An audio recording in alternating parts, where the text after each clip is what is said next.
Do you realise what's actually taking place at the moment, what they are doing? And when I talk about they, I'm talking about the powers, the authorities, the institutions that are in control of this world and ultimately the demonic forces behind them. So are you aware of the reality of what's going on, of what they have already done, what they continue to do and what they plan to do in the future? They want to eliminate biblical Christianity. Not the compromised form of Christianity, but biblical Christianity which stands on the strong foundation of God's moral principles. Do you even realise there are things today that the church is too afraid to speak out against, and things that the church, the institutional church, has actually embraced, which only decades ago was accepted as immoral by the world? How did we get to this place? And isn't it terrifying of how much further we can fall given how far we've already come? So how does this actually happen? I'm going to tell you the 4 steps that they use to make this happen. So the first step is to make these fringe ideologies acceptable.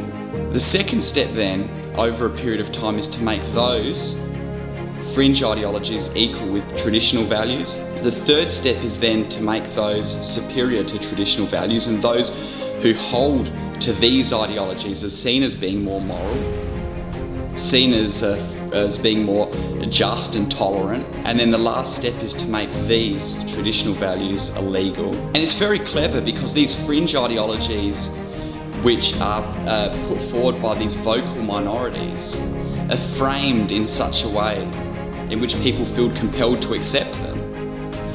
They're promoted on the basis of tolerance and justice and equality.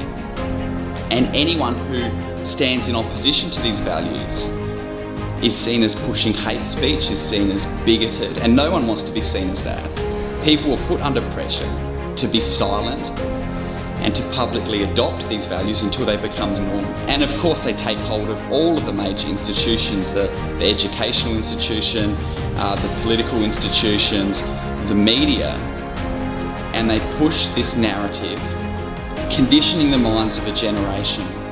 They get hold of one generation, and by the time they've changed that generation, they've changed the future of a nation. Give me 4 years to teach the children, and the seed I have sown will never be uprooted. He alone who owns the youth gains the future. So let's take a few examples. Homosexuality, something that was an abomination years ago. And the family structure, one of the foundations of society, is being uprooted and destroyed. Another example is transgenderism. Decades ago, this would have been so ridiculous in the minds of all people, pretty much. A man can't be a woman can't be a man. One more example, abortion. The genocide of our generation. And the Bible and our faith, which was the foundation, the moral compass for a good and just society and people, is being considered one of the greatest forms of hate speech.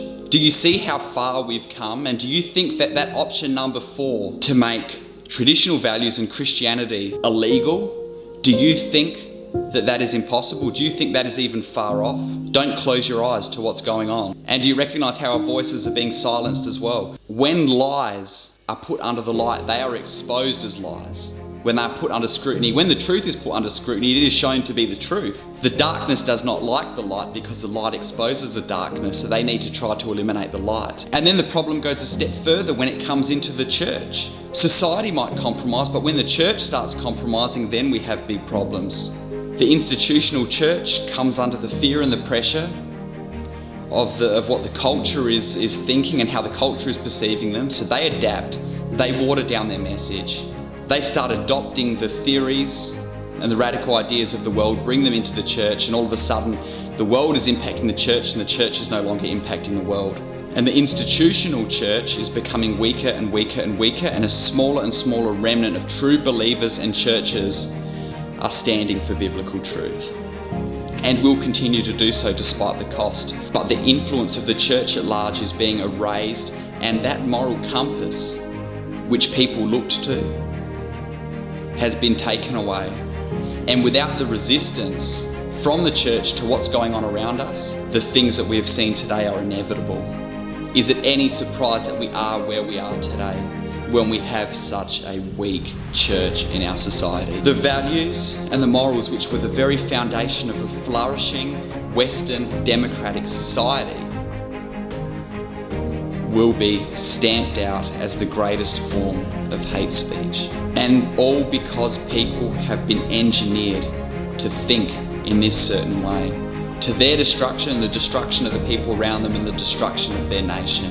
So what I want to say to you, friends, when it comes to standing on biblical truth in a difficult and changing world, we cannot be intimidated, we cannot be silenced. We must stand for truth, whatever the cost is, and that cost may well increase more and more and more.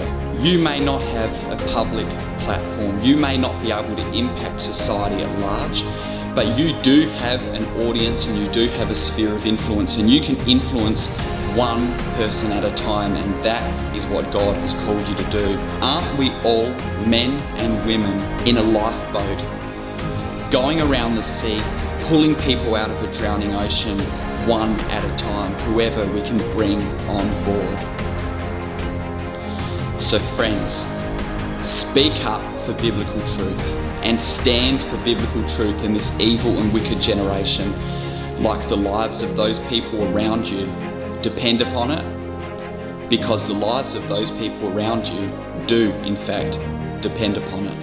If you feel led to partner with this ministry, there are links in the description below. Please consider subscribing to this channel. Thank you so much for watching, and God bless you.